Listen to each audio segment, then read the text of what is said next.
আমরা তো এই রিকশাওয়ালার সন্তান, আমরা তো কৃষকের সন্তান, আমরা তো জেলের সন্তান, আমরা তো ভূমিহীনদের সন্তান।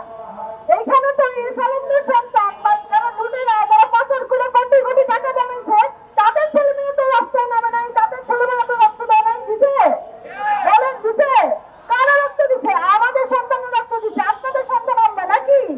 সেই আমাদের রক্তের উপর দিয়ে তারা ক্ষমতায় বসে তারা আইন বানায়, আমাদের জমি নিয়ে যায় আইন। চিন্তা করেন খালি। এবং কাদেরকে দেয় সেই জমি? সেই জমি দেয় সেই লুটেরাদের, সেই মাফিয়াদের, সেই যারা টাকা পাচার করে তাদেরকে দেয়। এই আইনকে আমরা মাইনে নিব?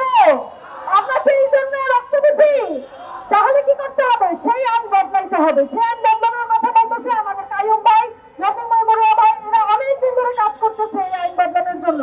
সেই আইন বদলানোর সংস্কার করা লাগবে, লাগবে কিনা? তাহলে কি করা লাগবে? সংস্কার করা লাগবে। কি করা লাগবে? এই আইনের আমরা সংস্কার চাই। আমাদের কৃষকদের জমি, আমাদের সরকারদের জমি খাস জমি বানায় বড়লোককে দেওয়া যাবে না।